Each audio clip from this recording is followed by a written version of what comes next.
নমস্কার। আজকে ট্রানজিট নিয়ে আলোচনা করব। মঙ্গল গ্রহের ট্রানজিট অলরেডি মঙ্গল গ্রহ কিন্তু তার রাশি পরিবর্তন করেছে। 28শে জুলাই মঙ্গল গ্রহ সিংহ রাশি ছেড়ে কন্যা রাশিতে প্রবেশ করেছে এবং আগামী দিনগুলো কিরকম কাটবে মঙ্গল গ্রহের ট্রানজিটে সেটাই আমাদের আলোচনার বিষয়বস্তু। আজকে আমি যখন বলি যে কোনো গ্রহ তার ট্রানজিট যখন করে, সে যে আপনার শুক্রই হোক, মঙ্গলই হোক, কেতুই হোক, যে কোনো আপনার 9টা গ্রহ বা 12টা যে গ্রহ আছে, প্রত্যেকটা গ্রহই কিন্তু 12 রাশির উপরে এবং সমাজ সংসারের উপরে আপনার রাশি লগ্ন জানা থাকুক না, সবার উপরেই কিন্তু পজিটিভ নেগেটিভ ইম্প্যাক্ট তৈরি করে। এবার বললেন দাদা আমার তো রাশি জানা নেই, তাহলে আমি কি করে বুঝবো? আপনাদের সেই কথাই বারবার বলি, প্রত্যেকে কম বেশি আমাকে হোয়াটসঅ্যাপে মেসেজ করছেন 891009-এ যে দাদা আমার রাশিটা আমরা কি করে জানবো।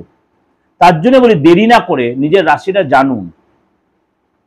নিজের রাশিটা অবশ্যই যেন কিভাবে জানবেন, আপনার হাতটা দেখে জানতে পারেন, আপনার নামের উপর বেস করে জানতে পারেন, আপনার ফেসটা রিড করে জানতে পারেন। কিন্তু তার জন্য কিন্তু আমার থেকে এটা জানতে গেলে অবশ্যই একদম ফ্র্যাঙ্কলি বলছি, এটার জন্য কিন্তু রেমুনারেশন দিতে হবে, অর্থাৎ ফিসটা দিতে হবে। এবার আপনাকে একটা কথাই বলি, এবার তো জানলেন, তাহলে আপনার অনেকটা জিনিস ক্লিয়ার হয়ে গেল।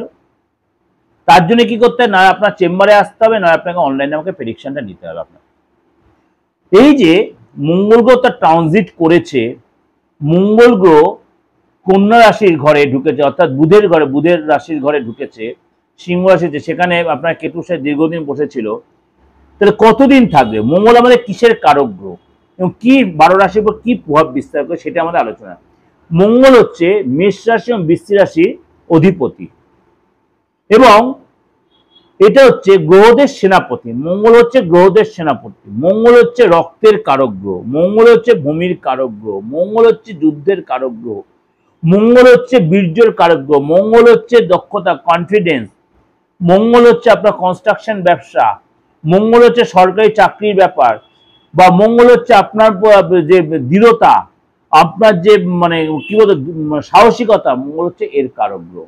মঙ্গল হচ্ছে আইন দেখে। সুতরাং মঙ্গল যদি আপনার বাচ্চাটে ভালো সিচুয়েশনে 6, 8, 12 না থাকে, তাহলে কিন্তু বা 7, 7, 8 বা 12,000 না থাকে, তাহলে কিন্তু আপনি অবশ্যই সেখানে রেজাল্ট পাওয়া। এবং কি আপনার কিছু কিছু জায়গায় মঙ্গল এই 7, 8, 12 ছাড়াও কিছু জায়গায় একটু খারাপ দেয়, যেমন 2nd হাউসে মঙ্গল অতটা ভালো ফল দেয় না, 9th হাউসে মঙ্গল অতটা ভালো ফল দেয় না, অনেক সময় সেই জায়গাটা ডিস্টার্ব করে। এবার বলবেন দাদা 9th হাউসে ভাগ্যের কেন ভাগ্য দেন, এটা দিলে আপনাকে আবার আলাদা করে ডিটেল করবো। কেন কেউ আবার কমেন্টস লিখে দেবেন আপনি এটা ঠিক হলো না, কিন্তু ভাগ্যস্থানে মঙ্গল তাহলে অনেক সময় ডিস্টার্ব হয়, সেটা যারা অনেকদিন অ্যাস্ট্রোলজি করছেন বা অ্যাস্ট্রোলজি সম্বন্ধে অনেকটা আইডিয়া আছে, তারা জানেন মঙ্গল যে আপনার ভাগ্যস্থানে তাহলে কতটা এফেক্ট পজিটিভ বা নেগেটিভ দেয়। সুতরাং এই যে মঙ্গল গ্রহ এই মুহূর্তে কন্যা রাশি রয়েছে এবং সেটা কিছু কিছু রাশি যথেষ্ট সতর্ক থাকতে হবে, কিছু কিছু রাশিকে আপনাকে অবশ্যই কিছু দান করে যাবে। 17ই সেপ্টেম্বর পর্যন্ত মঙ্গল গ্রহ আপনার এই কন্যা রাশিতেই থাকবে,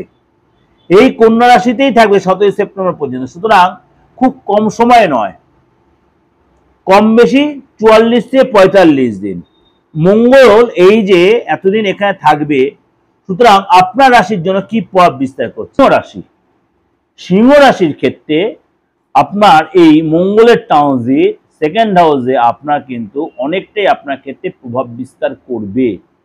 আপনার আর্থিক জায়গাটা আগের চেয়ে অনেকটাই পরিবর্তন হবে।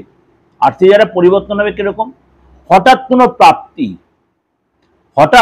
প্রাপ্তি, আপনি যদি মনে করেন খাবার দাবারের কোনো ব্যবসার সাথে জড়িত আছেন, আপনাকে এই সময় যথেষ্ট ডেভেলপ দেবে।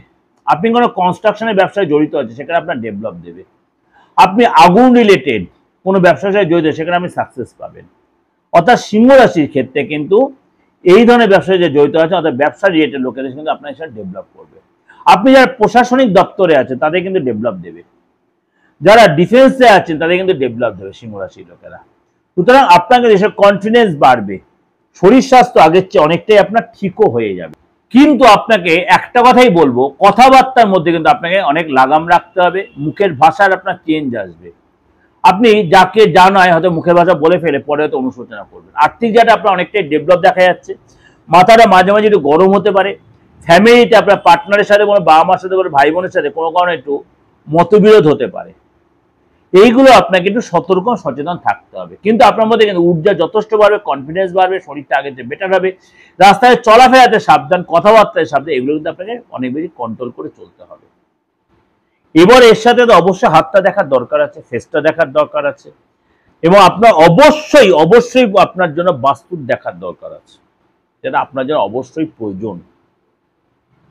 কেননা আপনি বাস্তু যদি আপনি ডিস্টার্ব হয়, আপনি কোনোদিনও সাকসেস পাবেন না। যাই হোক, এটা যে আপনাদের একটা ওভারঅল ডিসকাশন দিলাম, অবশ্যই আপনাদের ভালো লাগবে এবং অবশ্যই মিলতে বাধ্য। কারণ ট্রানজিটে খারাপ হওয়ার সম্ভাবনাটা কম হয়, কিন্তু কিছু যে রাশিগুলো একটু সতর্ক থাকবে সেই সব ব্যাপারে একটু সতর্ক থাকবেন। যদি আপনি কোনো এসে মানে বিবাহিত ব্যাপার যদি থাকে, অবশ্যই কিছু কিছু দিন একটু মেনটেন করে কারোর সাথে ভালো রাস্তায় কনসাল্ট করেন। আপনি বিবাহিত জীবনে যেতে চান যদি, বা প্রেমে যারা ডিস্টার্ব হচ্ছে, রাস্তায় চলাফেরা, এগুলো একটু আপনাকে সতর্ক সচেতন হয়ে আপনি অবশ্যই কারোর সাথে কনসাল্ট করবেন। যাই হোক, ভালো লাগলে অবশ্যই লাইক করবেন, শেয়ার করবেন। আর যদি কোনো কারণে মানে আপনার অ্যাস্ট্রো কোনো বা তন্ত্রের কোনো প্রবলেম যে আপনি সাফার করেন, যে কোনো প্রবলেম, অবশ্যই যোগাযোগ করতে পারেন।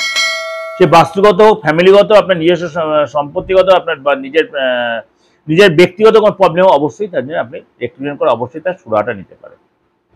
তার জন্য কি করতে হবে? দেশে বা বিদেশে যে কোনো লোকেরা 8910797325 9433960106। নমস্কার, ভালো থাকবেন।